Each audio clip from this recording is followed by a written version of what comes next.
decíamos, Ernesto Talvi, director del CERES, muchas gracias por estar.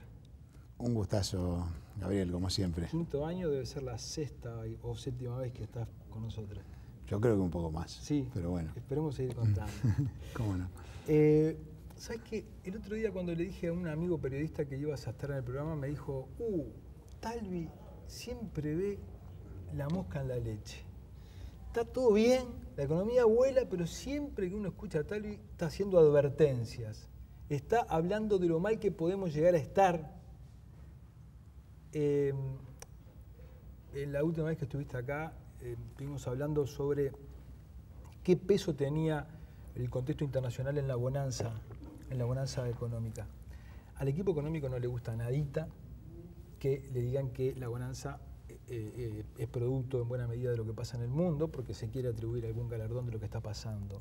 Pero en tu última charla, es decir, en el Club de Golf, vos volviste sobre este asunto a decir que somos mejores, algo así, por la lotería, casi que por el azar, y no por el trabajo específico. ¿Cuánto hay de lo que nos está pasando, de lo que ocurre afuera, y cuánto hay de lo que estamos haciendo adentro? A ver, la razón por la cual nosotros insistimos en esto, Gabriel, es porque esto lo hemos vivido varias veces. Tuvimos 2 episodios previos de plata dulce, o sea, de llegada de capitales extranjeros, repatriación de capitales nacionales para invertirse en compra de tierra, en compra de propiedad, para comprar empresas, para comprar bonos, generando toda una burbuja en los precios de los activos, un boom de crédito, un boom de consumo. Todo lo cual está muy bien, digamos, pero cuando uno desconoce que hay fuerzas externas que están generando en parte y diría en buena parte la exuberancia que hemos vivido en los últimos 7, 8 años, digamos, entonces baja la guardia.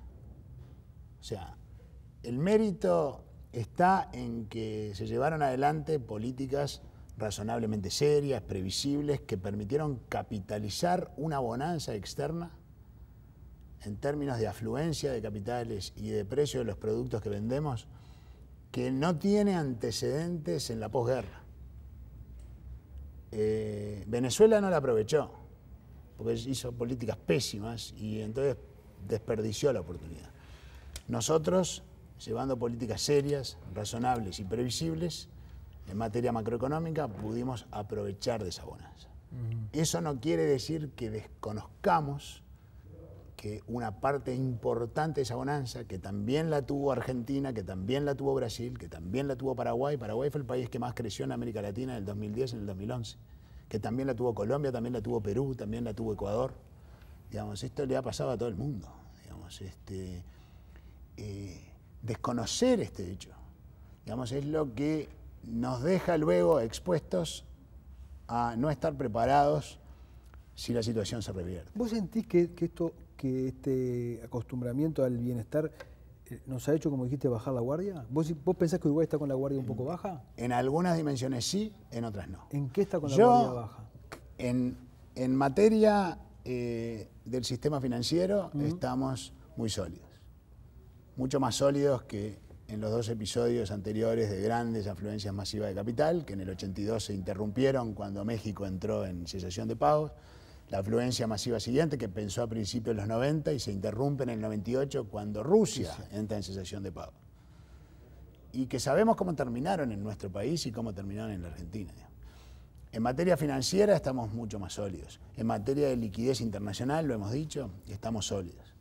Estamos muy frágiles en materia fiscal, porque nos hemos gastado cada peso adicional de recaudación. Un tema recurrente. Pero sinceramente, yo creo que aquí habría que aprender del discurso que tuvieron los ministros del Partido Socialista chileno durante 8 años. No le decían a la población, vamos arriba, somos unos genios, acá estamos bien porque todo es mérito propio. No, le advertían al sistema político, a la población, aquí hay una parte de lo que estamos viviendo que se debe al alto precio del cobre.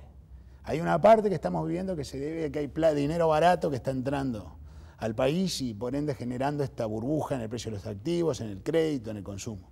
Y por ende hay una parte de esto que tenemos que ahorrarlo o que tenemos que invertirlo en desarrollar capacidades. Ernesto, esto que vos estás diciendo, ¿puede ocurrir que un economista que hable desde la academia, digamos, ¿no? O desde un centro de estudios, vea este fenómeno de una manera y un economista que está metido en la política, haciendo política en el Ministerio de Economía, lo pueda ver de otro? Es decir, que pueda decir, muy fácil decir desde afuera que no hay que gastar, cuando ahí tenemos a los gremios de los maestros pidiendo más plata, o tenemos el tema de la vivienda sin resolver, o tenemos un país que venía muy de atrás, digamos, ¿no? Sí. Porque la pregunta que yo me hago es, ¿por qué si son tipos tan inteligentes y tan bien formados los miembros del equipo económico, por qué no actúan en consecuencia? A ver. ¿Es una cuestión filosófica? No necesariamente, podría serlo, digamos, podría ser, digamos, aquí hay dos cuestiones. Una es que no todo gasto, uno puede ahorrar gastando. Y creo que el ministro de Economía, a veces cuando habla de que se puede gastar, digamos, me imagino que lo que está pensando es en generar capacidades. A mí me gusta poner ejemplos para que se entiendan las cosas, digamos. O sea, la UTE, que van a hablar ahora, estoy viendo el cartel ahí, que van a presentar un poquito más tarde. ¿Qué hace cuando llueve? Embalsa el agua. Quiere decir, ahorra agua. ¿Para qué?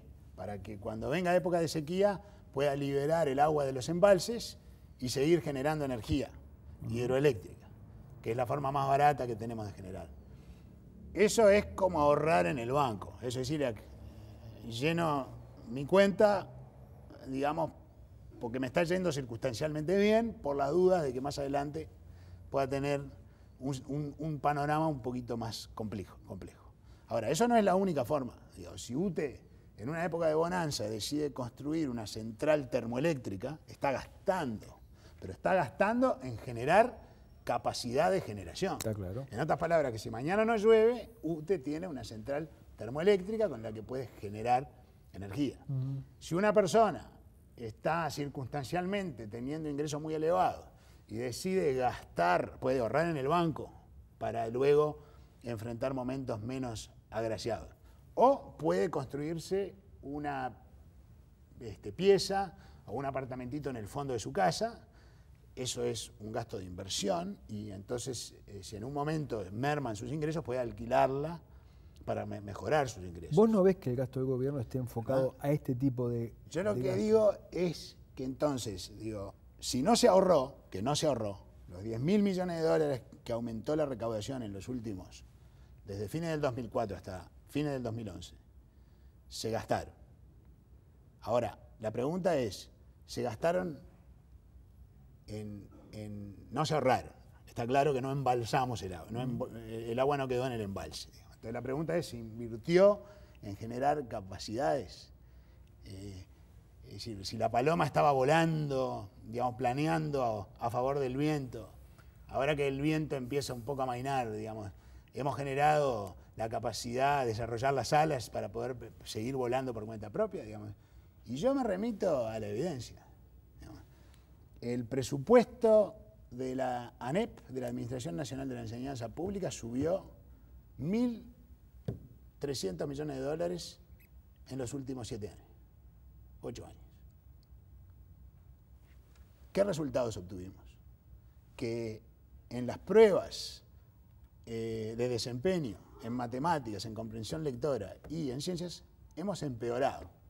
No solo hemos empeorado relativo a la situación de hace 7 años, sino que además la fragmentación educativa, que para mí está en el trasfondo de la fragmentación social, también ha empeorado. O sea que en los contextos socioeconómicos favorables hemos mejorado y en los contextos socioeconómicos desfavorables hemos empeorado. Pero en este caso vos capaz que lo que estás hablando es de la calidad del gasto, porque vos no estás cuestionando invertir en educación. No, estoy cuestionando que no, un gobierno, cualquiera que sea, y esto creo que sería algo que nos haría bien como sociedad, debe darle cuenta, rendirle cuenta a los ciudadanos, no solo en qué gasta, sino cómo gasta.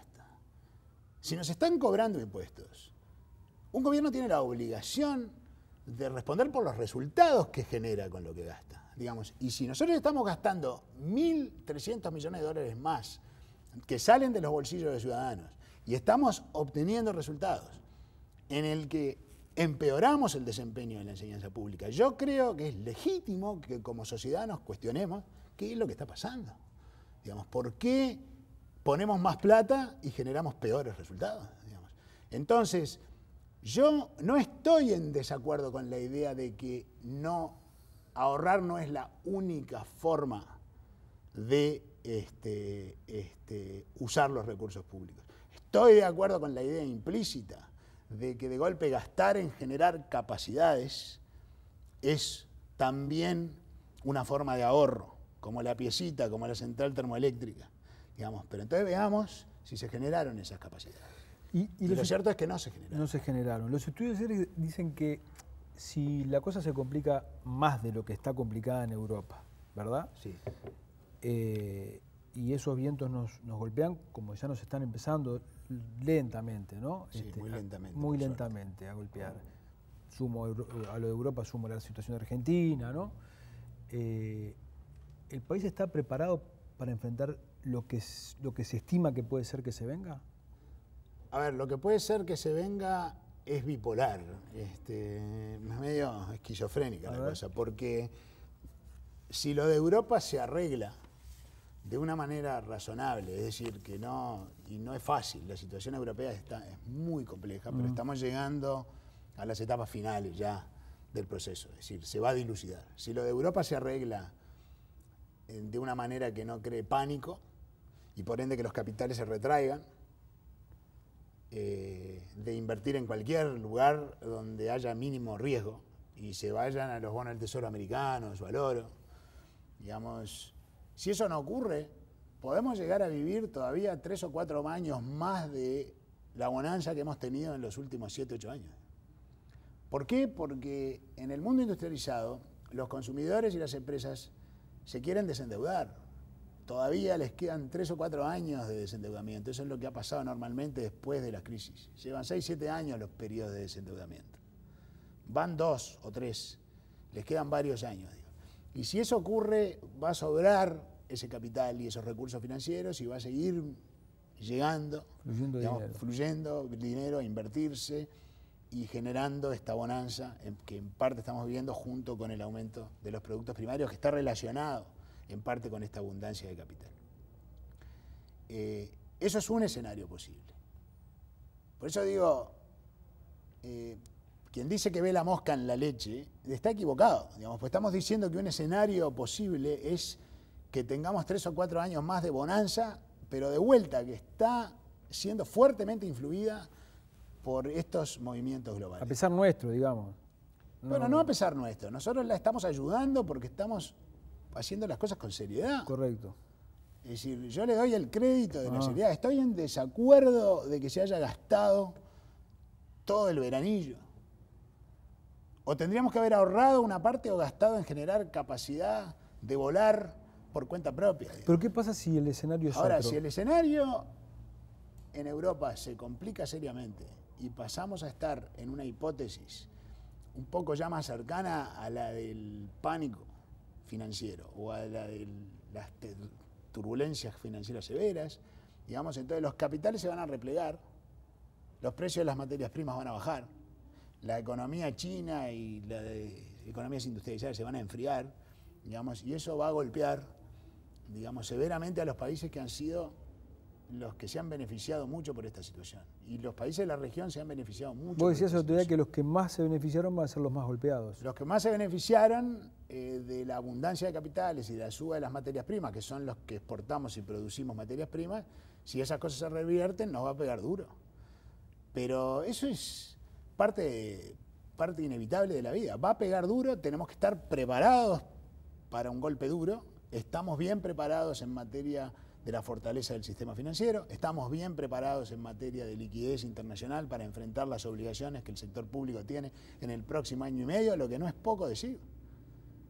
Porque estoy diciendo, si viene un golpe, nos va a pegar en el nivel de actividad, nos va a pegar en el tipo de cambio, como ya nos está pegando, le está pegando a Argentina, le está pegando a Brasil. Se va a resentir la recaudación, la situación fiscal, porque hemos comprometido gastos muy altos, se va a complicar, digamos, pero a nivel financiero y a nivel de los compromisos, de cumplir con nuestros compromisos de deuda pública, estamos muy fuertes, digamos, para bancar un vendaval grande, digamos. Y entonces, estoy viendo la parte... Las dos caras. Las dos caras, pero yo trato aquí de ser honesto con la gente que nos escucha, con el ciudadano común. Es decir, esto es como la vemos. Digamos, y si yo tuviera que durante toda esta bonanza haber dicho algo, le diría al sistema político, señores, miren, una parte de esto se debe a una bonanza externa que está afectando a todos y tenemos que ser prudentes en cuánto gastamos y tenemos que ser inteligentes en qué gastamos y cómo gastamos para generar capacidad. Y a la gente decirle, señores, sí, disfrutar de esta bonanza, darse los gustitos que se puedan dar, pero cuidado con sobreendeudarse, digamos, porque una parte de lo que estamos viviendo es de prestado y nos lo pueden sacar de un día para el otro. El fenómeno que ha pasado en estos días con el dólar, que tuvo una subida importante, ¿tiene que ver con lo que pasa en Europa y las expectativas o más con lo que pasa en la región? Es decir, si lo de Europa se soluciona, ¿es probable que el dólar vuelva a caer? Sí, porque lo que pasa en la región tiene mucho que ver con lo que pasa en Europa. Digamos, ¿qué pasa? En Europa, ¿cuándo se empezó a poner tensa la situación? Empezó en julio del año pasado, cuando España e Italia, los dos grandes de la periferia europea, antes eran Grecia, Irlanda, Portugal, que tenían serios problemas, pero son países muy chiquitos.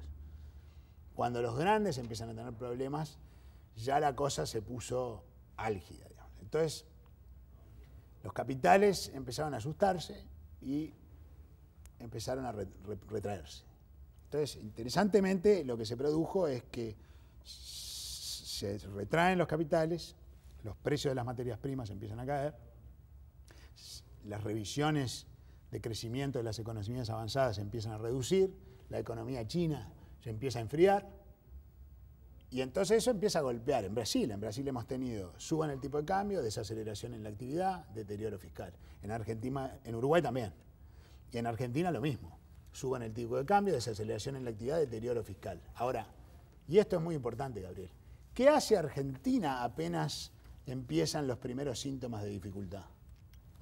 Responde introduciendo controles de cambio. Responde poniéndole restricciones a las salidas de capital, a la repatriación de dividendos de las empresas. Responde con proteccionismo, dificultando las importaciones, incluyendo las nuestras. Responde votando una ley, una nueva carta orgánica para el Banco Central para que el gobierno pueda apropiarse con más facilidad de las reservas del banco. Responde nacionalizando de manera inconstitucional, sin indemnización previa, Repsol y YPF. ¿Cuál es el resultado? Que le agregó a un problema externo una crisis de confianza interna y entonces se le fugaron en 9 meses 70.000 millones de dólares y perdieron 20.000 millones de dólares de reservas. Uno ve las reservas internacionales de Uruguay y de Brasil y ni se entera que pasó algo. Lo ve en la actividad que se desaceleró, lo ve en el tipo de cambio que saltó, lo ve en la recaudación que empezó a flaquear, pero no lo ve en las reservas porque no hubo una crisis de confianza interna. Y es ahí donde digo que el manejo serio, digamos, da sus réditos.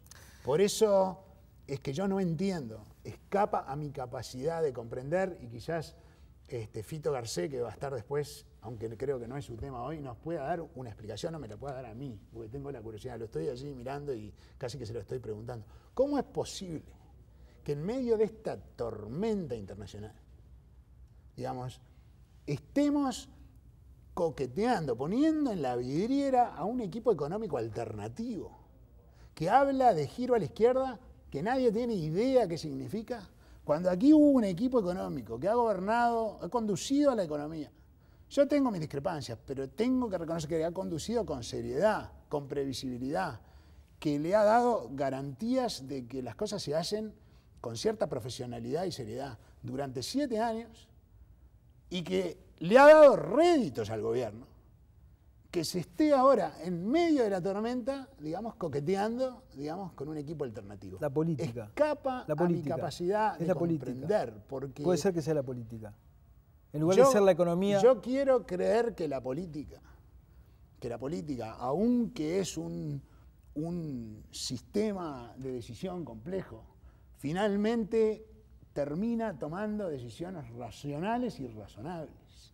Digamos, o sea, y esto no luce ni racional ni razonable.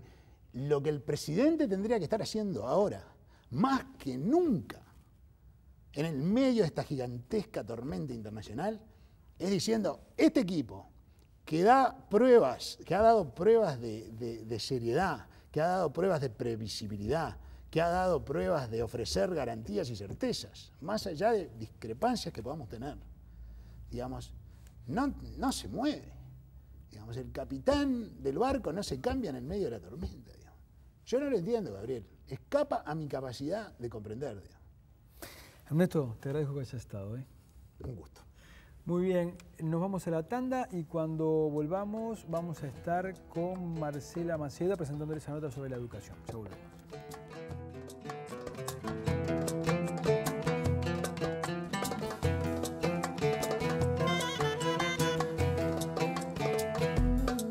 Presenta Fábricas Nacionales de Cervezas. En Pronto siempre pensamos en vos. Viví la experiencia. Pronto, el préstamo de los uruguayos. Jaume y Seré. Costa Oriental. Logística y distribución. Mayor capacidad. Mejor respuesta.